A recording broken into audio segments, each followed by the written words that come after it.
Valentine's Day is coming up in February, and managing money together is crucial for a happy marriage. After all, the main reason relationships become stressful is money. Whether you're moving to the financial part of your relationship or you've been trying to figure it out, keep watching our video to find out how to manage money as a couple. Combine all your finances. According to a study from Kansas State University, disagreements over finances are by far the biggest indicator of whether a couple will remain together. According to researchers, those arguments are usually more intense and require more time to recover from. In this case, both of your incomes are deposited into a joint checking account and you both use it in accordance with a predetermined budget. One pot is used to collect and distribute all of the funds.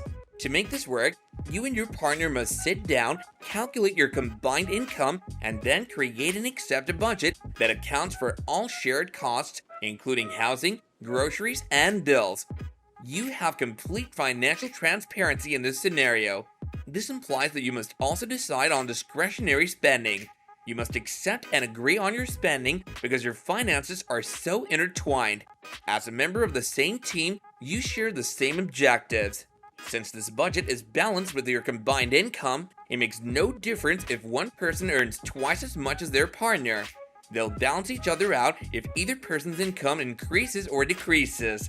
The fact that all funds and expenses are deposited into and withdrawn from the same account means that there's no way to tell what belongs to me and what belongs to you. Combine finances, but each partner gets fund money. Both of your paychecks are deposited using this method into one account. You each have a separate checking account to which you each receive some fund money each month, but all payments and savings are made from that account. You gain the advantages of combining your finances, total transparency, but you're free to make any purchases with your fund money. It's crucial to decide how much fund money each partner will receive. Will the amounts be equal or in relation to income, perhaps costs? You must also determine which costs will be included in the fun expenses category. Will going out to eat as a couple be a shared or fun expense, for example? Keep all of your finances separate. Your funds are kept separate. You have separate budgets, bills, and bank accounts. Your personal finances are in each of your hands. Both you and your significant other don't need to rely on each other financially. Your finances won't be impacted if your partner isn't good at budgeting. This approach is straightforward in that you only need to worry about yourself, your investments, retirement accounts, and bank accounts. But in many ways, it's challenging.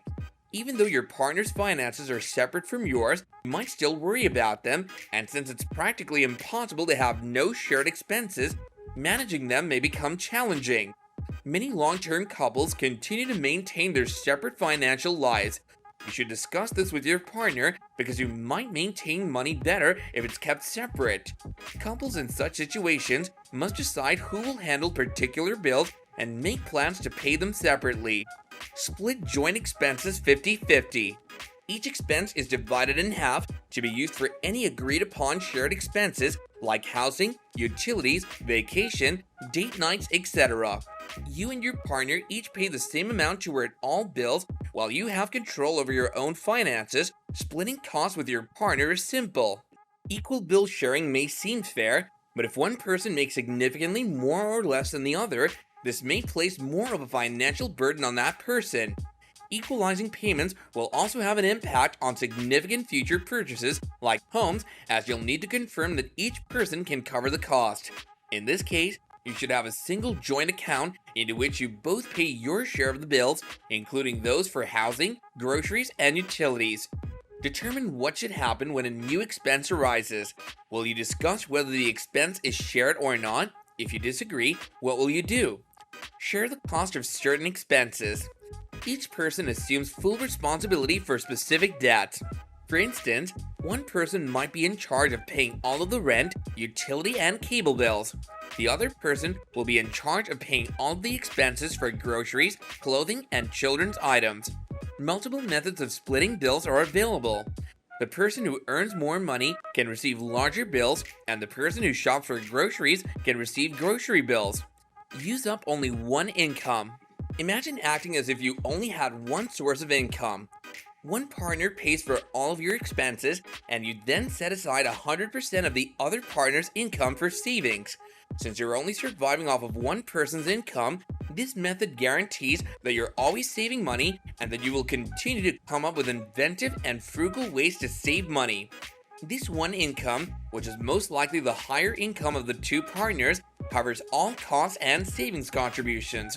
The lower or erratic income is entirely invested in both short and long-term savings. However, not every couple is able to make ends meet on one income, particularly if their costs are high, they're making an effort to pay off debt, or they simply don't earn enough.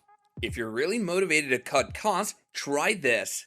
There isn't a single best method for creating a household budget. There may not be a perfect predetermined way for you and your partner to manage your finances, but that's okay. Create your own approach to money management by personalizing a method, combining two methods, or doing away with them all.